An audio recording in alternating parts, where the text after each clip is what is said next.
Welcome to the Disney Hour Express podcast. I'm Abby. And I'm Rob.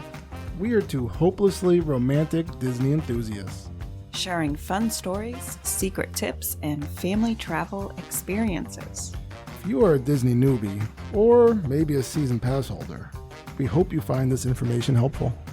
We turned our love of Disney into a unique boutique travel agency that books Disney and Universal vacations. We've got a lot of stories, so cozy on up, choose your favorite drink, whether that be a cocktail or a hot chocolate, and enjoy the Disney Hour Express.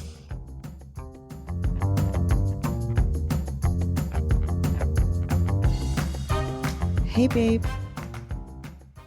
How's it going? Wow. Considering I put a spell on you and now you're mine, it's going great. I feel like we may have already mentioned that in one of our other Halloween episodes. Dang it. I'm getting stale here. I'm getting stale with all my quotes and funny little shenanigans. I'm sorry. Now, you're probably wondering why we're talking about Halloween again, being as there's only a couple of times that there's only a couple of days that you might be listening to this and it's before Halloween. You could be listening to it after, but it's still a good episode. Well, the thing is, Disney does Halloween till November 2nd, so... But I don't play that game. I'm sorry. I'm sorry. It's October 31st. We come home after we trick or treat. I come home. I start ripping down all the decorations. That's so untrue. Now, I take everything down. The ghosts, the goblins. I throw all the candy away. The kids, you pick out 5 pieces. We're done. False. My goodness. That's not how it goes here. But I do get it. Last year, I was just reminiscing. I know that we actually put up our Christmas tree really early last year. We had it up during Thanksgiving. I'm wondering if a lot more people do that now. I think that was during COVID, that was a big thing, right? People were just like, I got nothing going on. Well, especially if it was in their window, because during COVID, a big deal was to kind of decorate your window or put something in your window like the hearts or the "we're strong" or whatever, "we're here for you" stuff. So yeah, putting up a tree to make people smile was definitely a big deal then. I think we should have just blacked out our windows so no one just shut everyone off. Why are you looking in our windows? Ugh. We just put up a big screen and it's just the Zoom that meeting that you're on, or you're talking to friends playing board games over the internet. I'll never forget though in my old house, because looking in the window, it was such a walkable neighborhood that people were always walking around. And I'll never forget, I started watching Bridgerton for the first time. I remember that. And I was like, oh my gosh, I have to close the window, the shades. I had to close all the shades to watch Bridgerton because I was so embarrassed. I was like, what is happening in this show? Everybody keeps telling me to watch it. And the opening scene was very naughty. Oh. Oh my goodness. Well, most of the show was pretty naughty. It was a good show. What was it about? A child sneaking candy when they shouldn't? Yes. Is that what it is about? Yep, totally. I understand. I get it. Well, we were going to talk about how Halloween started at Disney. When did it become this big, gigantic, multi-day thing, or even now multi-month thing? And because it didn't start out that way, right? It started out very differently. As most things do, yeah. So very small scale, Disneyland, and started back on October 31st, Halloween, in 1959. They had a very cutesy patootsy pumpkin carving contest. So that was October 31st, 1959. And this event was called the Parade of Pumpkins because the children, they would dress up in their outfits and they would carve their pumpkins, and then they would present or parade their pumpkins down Main Street for the judges to see. I wonder who those judges were. Were they celebrities? Was it Walt? Well, I'm sure he was in attendance, but I don't know who the judges would be at that point.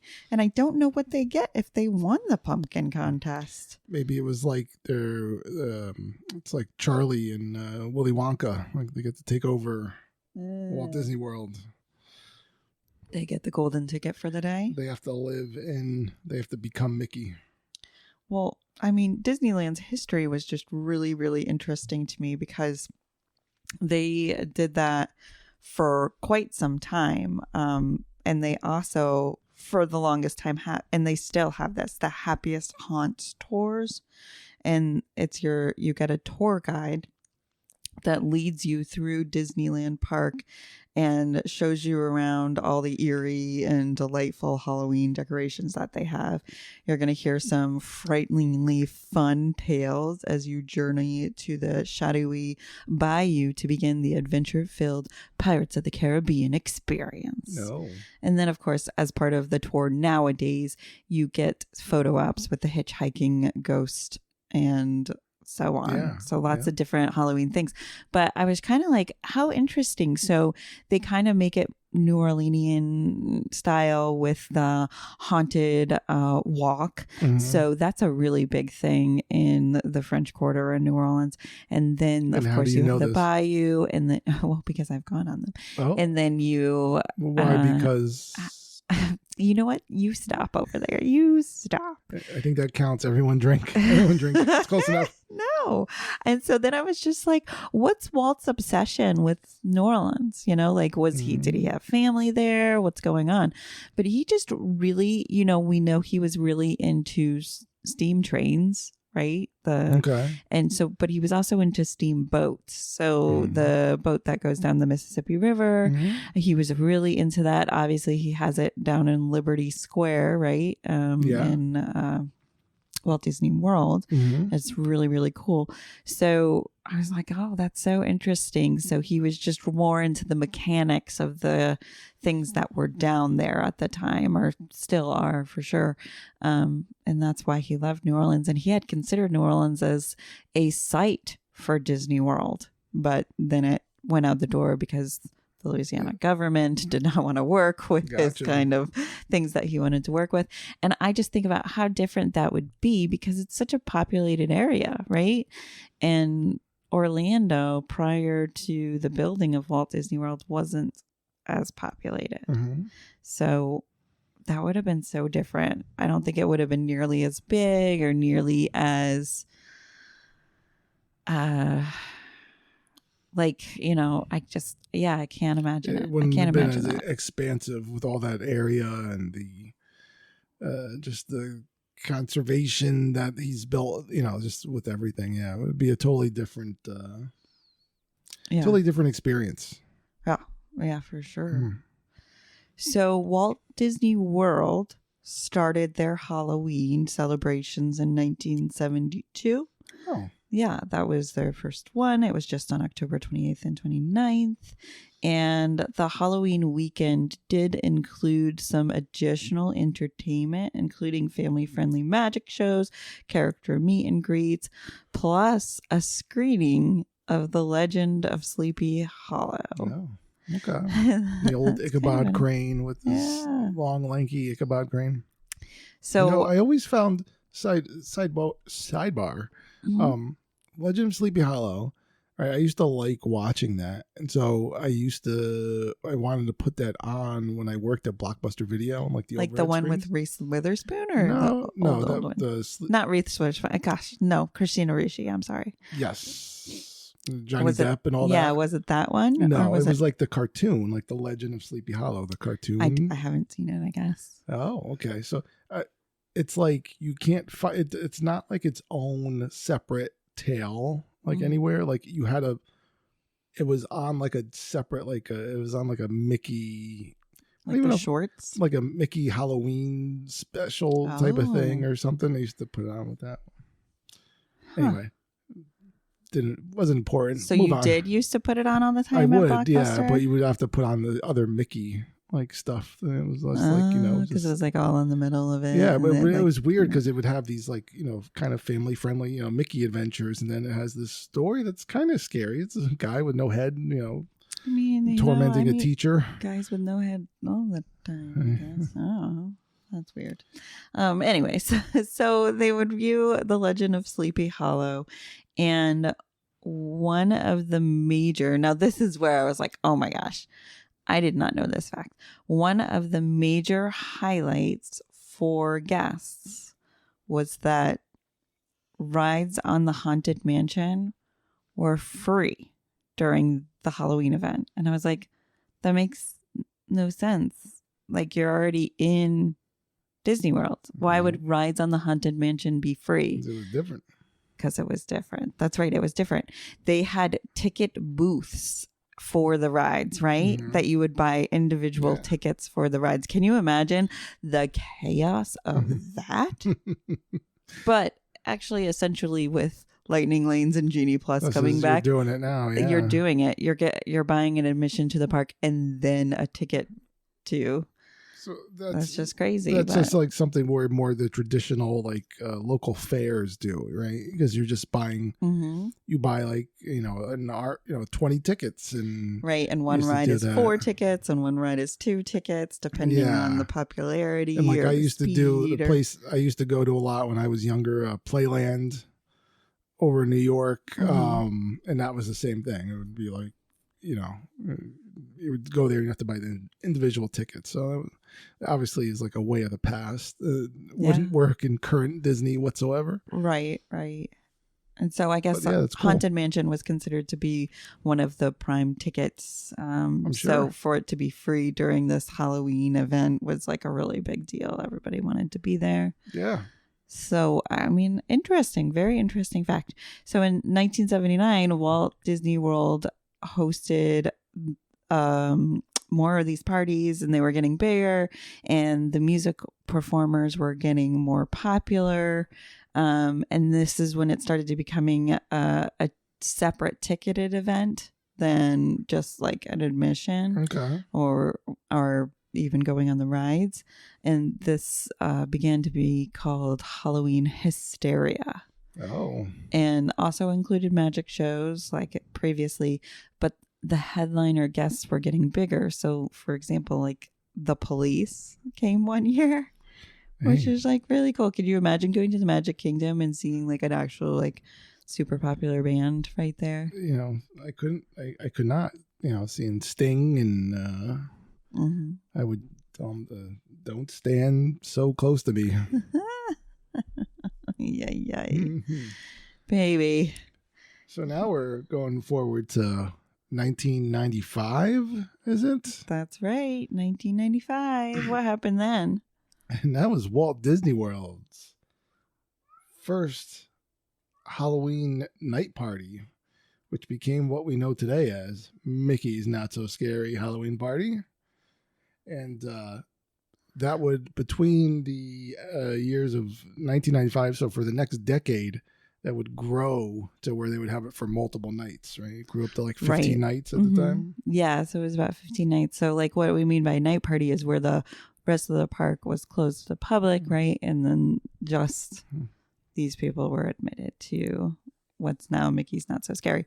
And the big deal about this is they started to now produce objects for this, right? Like t-shirts or special food items or things that tchotchkes to take home, memorabilia. That's the word I was looking for. Gotcha. So that's when it's starting to become a thing, like, and everybody wants to be a part of that thing. So now it's becoming much bigger.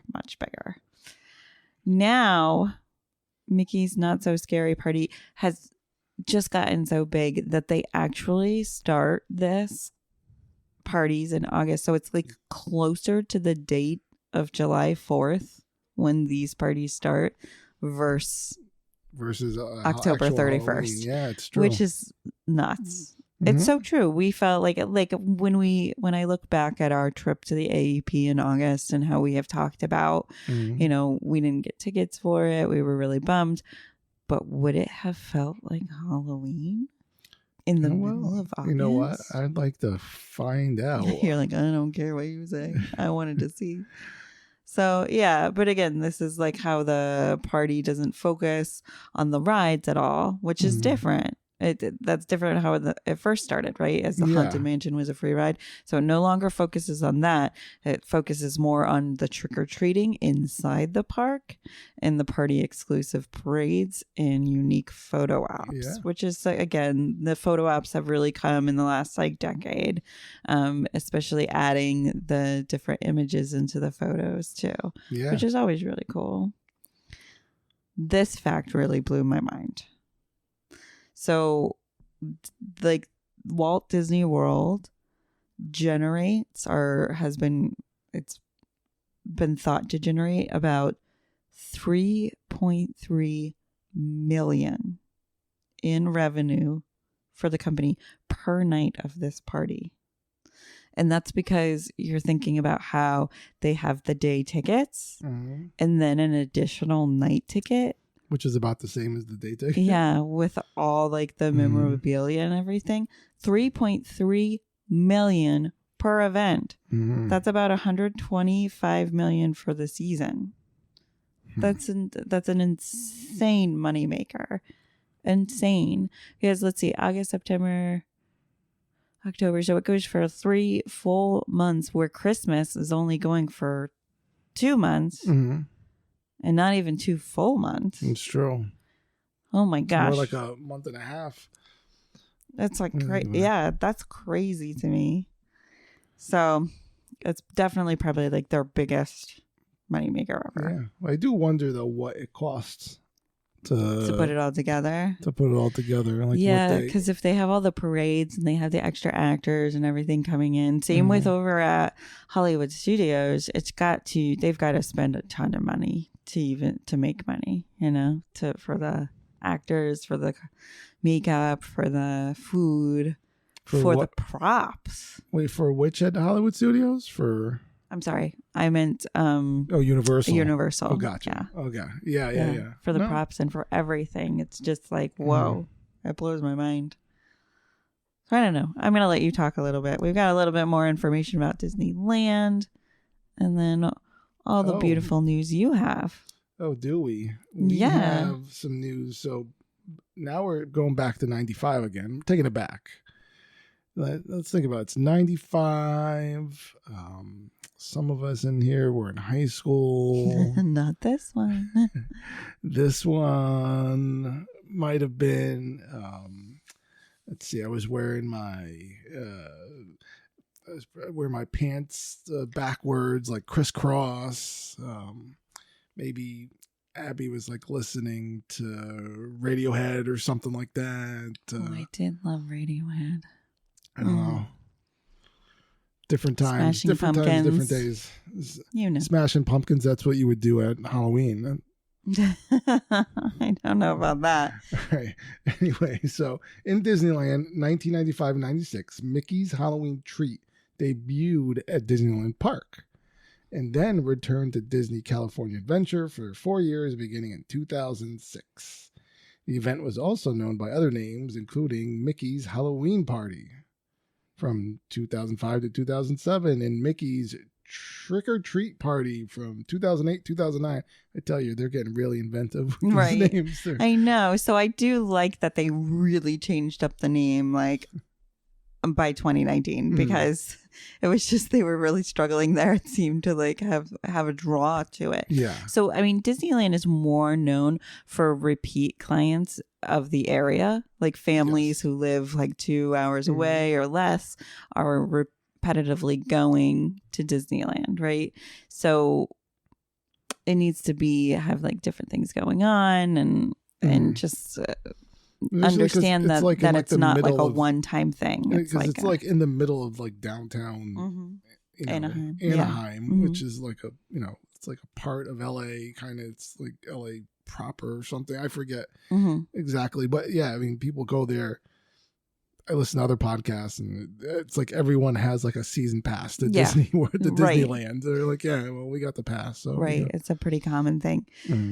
So, sorry. So Disney's California Resort. Fall asleep in my chair. Sorry. Disney's California Resort. We are recording on a Sunday night. Past the time we usually. Yeah, this is very late for us.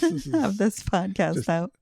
We've seen 4 4 showings of Finding Nemo Jr. the musical this week, so it's been a lot. Just keep swimming. Yeah. Just keep There's swimming. Go with the flow. It's stuck in my head. It was wonderful. Our daughter was in it. Yeah. It was great. Heidi did a great job. It was so well she played done. multiple roles. It was fantastic. But we have parent head. We are parent tired. Parent puns. That happened. So Disney's California Resort had the Oogie Boogie Bash. Oogie Boogie. Oogie Boogie? Oogie Boogie. And that began in 2019, where the villain from A Nightmare Before Christmas takes over the park. Right? And it's so popular that in 2023, the event sold out. The first day tickets went on sale. Fans reported trouble with virtual queues and website crashes. We had the worst trouble. Like it was like a day. It was a day. And for like agents, it was like, this is a day that will live in infamy. And, we expect it. And we always tell clients like who are wanting to go to Oogie Boogie, like, if we are able to get you a ticket, like, know that it is so valuable and we all worked so hard to get it for you. Agents will often collect all of their clients and just wait on that phone line for like 7 hours. And once they get through, they'll just book, 12, 13 clients at a time because they can. And then that's essentially why they go, because people are working the system a little bit. People be working. Yeah. It's a very sought after party for sure. Mm-hmm. It's fun. Oogie Boogie. You've been ooged, you've been booged. Mm-hmm. So what is happening in your world of news? Well, there's a ton of things happening. Oh. Whether you find them interesting or not, that's up to you. But one of the items is, and this kind of happened, this is kind of like the week before, but we didn't see it. Disney Treasure, which is part of, it's a Disney cruise line ship, right? I think it's the 6th. Mm-hmm. So it's going to have a new themed bar for the Haunted Mansion. Yes. So they kind of found that to be apropos for the next 2 days. If you're listening to this after November 1st, just turn it off. It's not worth listening to. Listen to the entire episode, please. Of course. Please listen to us. We're desperate. We want listeners. No, we're not that desperate. We are. He's lost the folks. Yeah, I'm totally late. So they're gonna have a Haunted Mansion bar, and it looks very kind of like 1930. It kind of looks like a speakeasy type of thing. Yeah. Like that type of vibe. I mean, if you've seen the movie, and it's gonna have like, the mirror behind the bar. Usually there's like a mirror always behind the bar, and it's going to have like the ghosts. You're going to see ghosts. Oh, that's cool. Like I like stuff that a like lot. that. So yeah, that's going to be pretty cool. So if you're taking a cruise, pick the Disney, what did I say? Treasure? I can't even remember at this point. Disney Disney Treasure. Yeah. And so you could check out the new Haunted Mansion bar. Yep. That's going to be wonderful. Now let's see. I had all my stories. Everything that went to heck. There was a little bit of, I think, and you mentioned this, I don't know if it was the episode last or the one before last, there were some thefts going on in strollers, right? Yes. Mm-hmm. Right? And so they actually like caught one of the guys. No way. Yeah, they ended up, they caught a guy,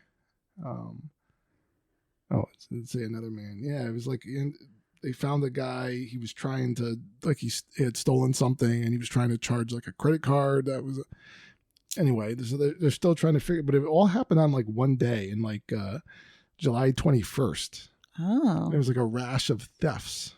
Really? Yeah. So it's all these things. And we were telling you, like, obviously, I know you're in like the happiest place on earth, but there's people that are always looking to ruin that, right? Yeah. So don't leave your stuff in strollers. Yeah.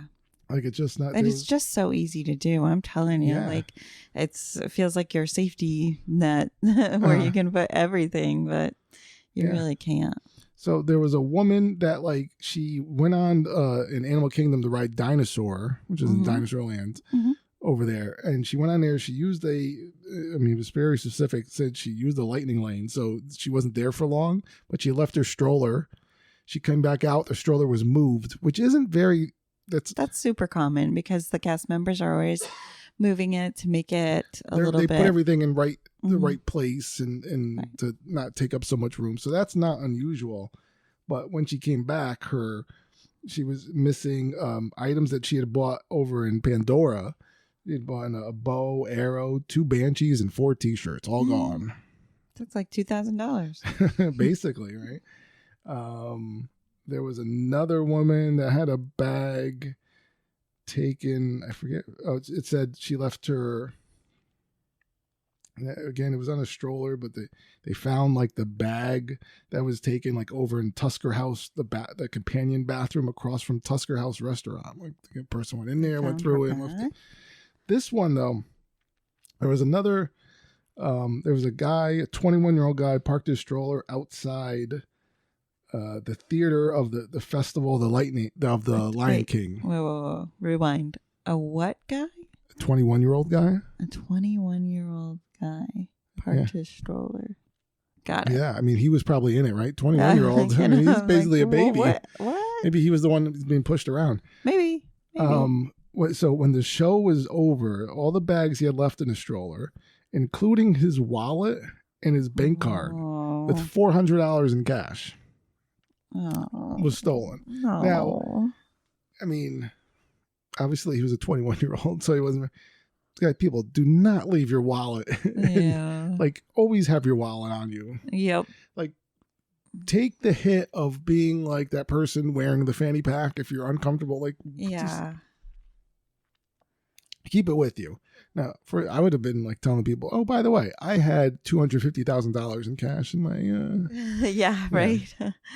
I mean, I don't think Disney. It's not like Disney's recuperating. It, no, right? They're not like reimbursing them or anything anything like that. But yeah, don't leave valuable stuff in your stroller. Right. It's probably like you could leave your waters and things like that. But yeah, take everything with you. That's why everyone has backpacks and all that stuff going around there. So. That was back in July 1st. It takes a while for public records to become public. Yep. So that's why it just kind of became news. So that was kind of like a public service announcement that I wanted to do. Excuse me, I'm like choking up all over. Oh my goodness! See what happens when I make you do all the news and updates. Pressure. This was also news.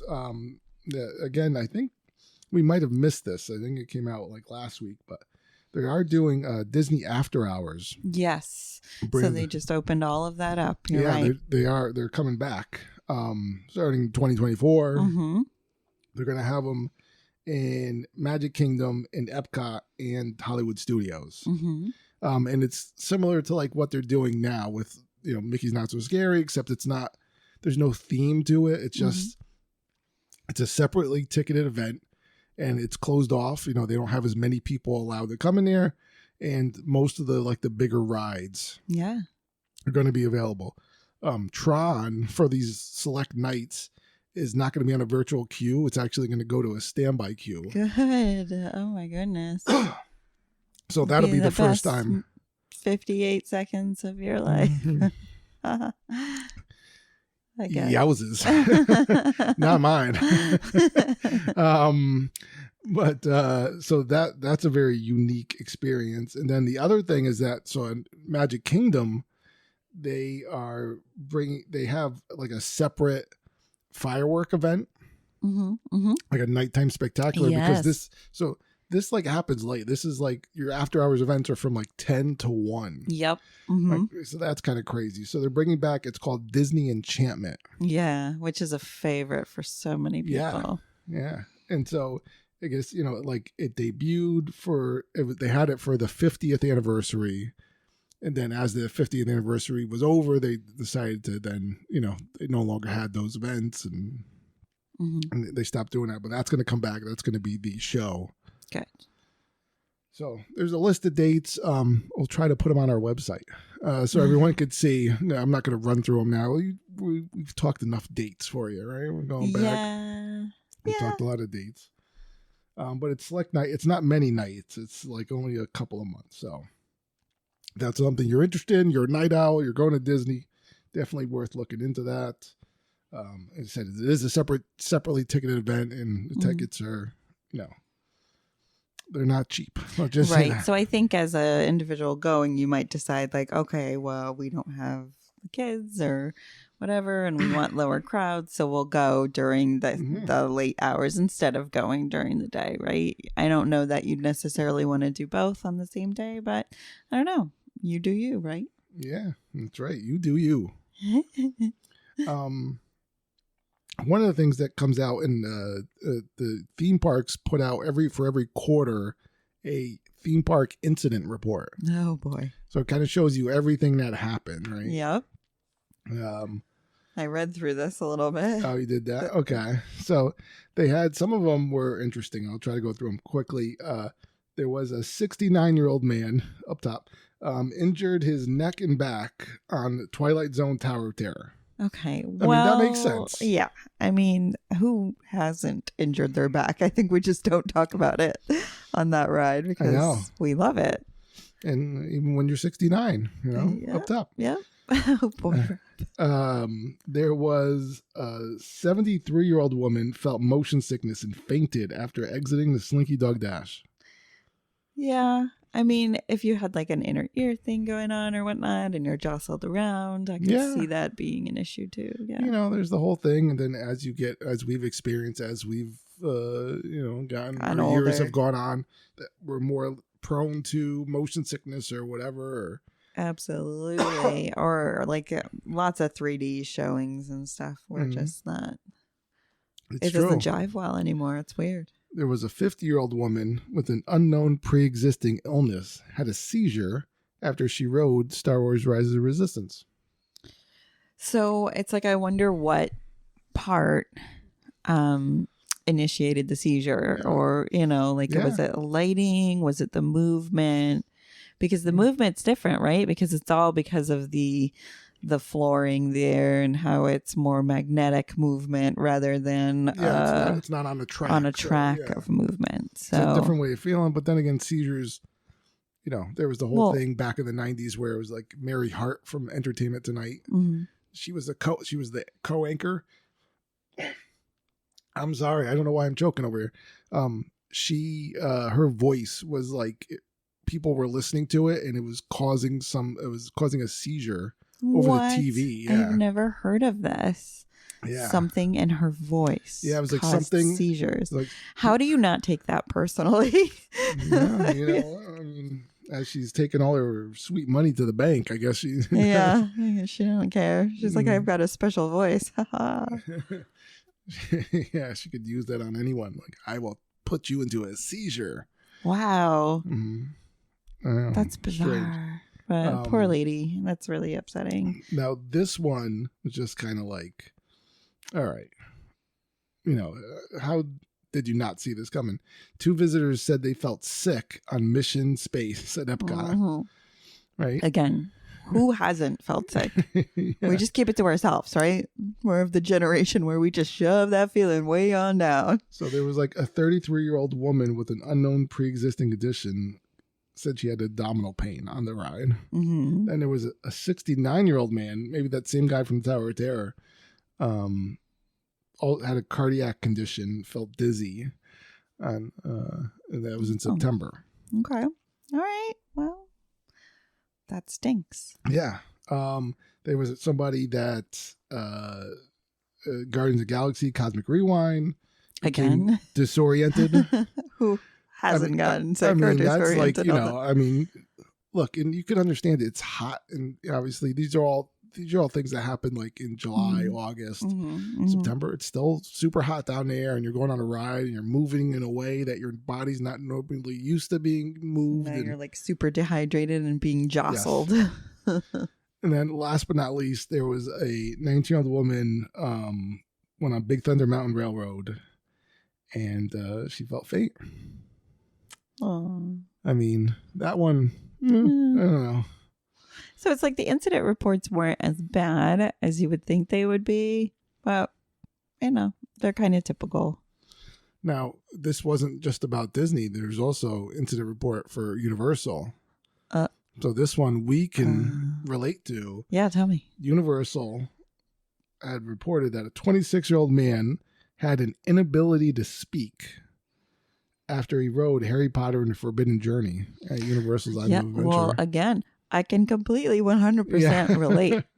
That ride, I mean, you guys should have seen Rob turned a different shade of like pale.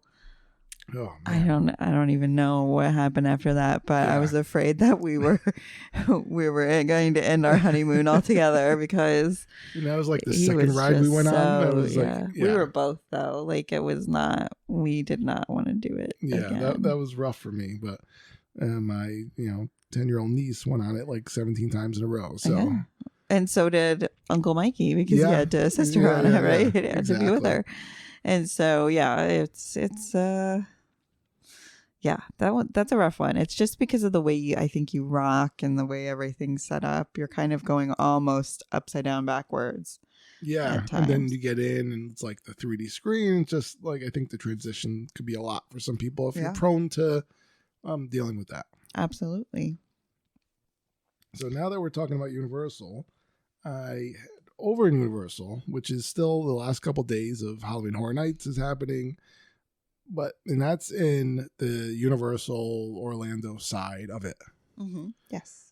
Over in Islands of Adventure, which doesn't have anything, Halloween Horror Nights. There's nothing going on there. They've already started transitioning it into Christmas. Yeah, Christmas, all the Seussical stuff. Exactly. So that's like the big thing is they have like the light up trees in Seuss Landing are now big. So it has like these kind of balls that light up and they kind of form into a shape so you can see like the Grinch's face and stuff like that. Yes, I saw that. I saw a picture of it and I hope that it's cooler in person. Like it looks like very weird to me. Like the balls are very big. Balls, yeah. And so it kind of looks like it's trying to mimic a screen, but it didn't.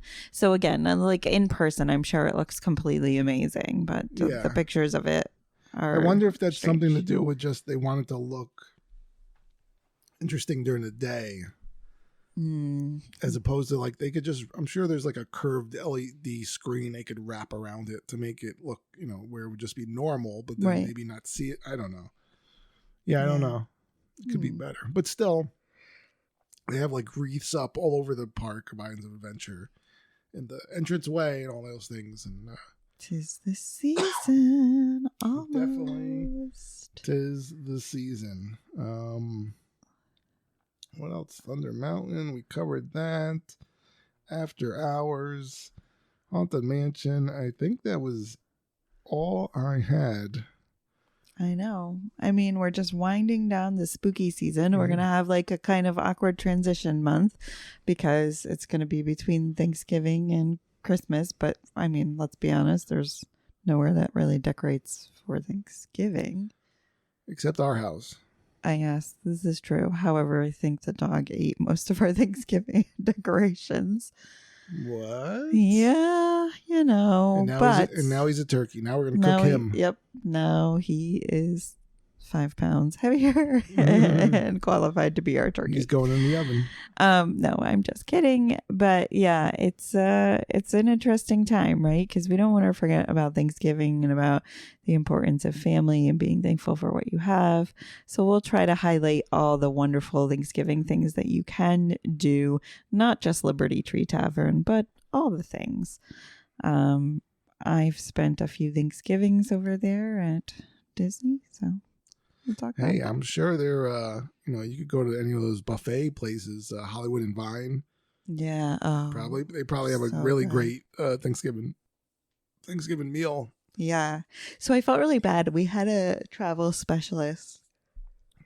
Wow. We're just dying. You're getting the best of it. You're yawning. I'm choking. This is like who asked audio, about she asked about Primetime 50s Cafe, and like I have to say, like I do like it, and there is a place for it. But if you are like going, let's say this is like your one dreamy trip, I don't know that would be on the top of on the list of eating places.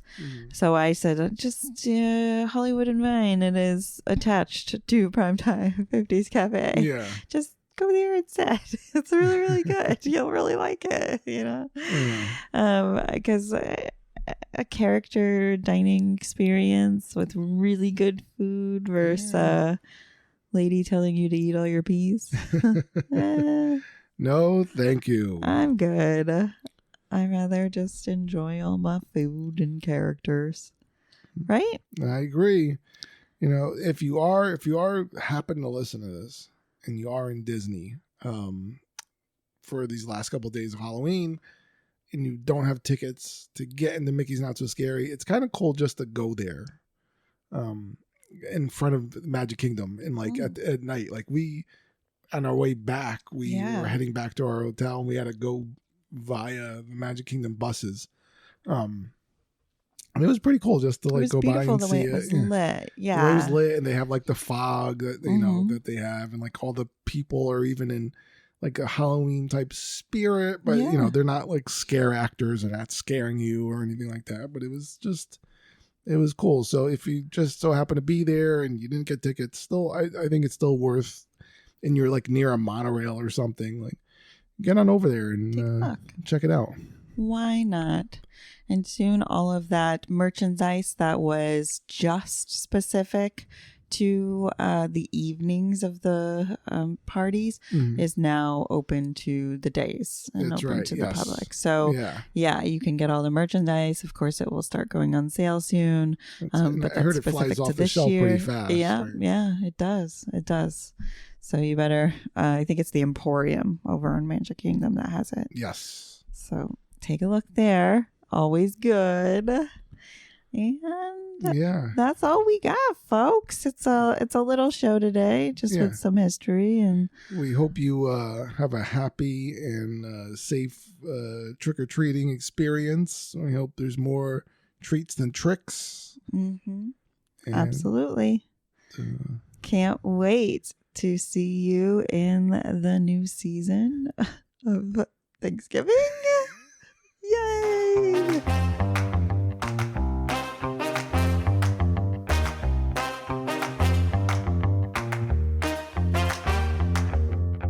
This has been a Family Travel Planner production.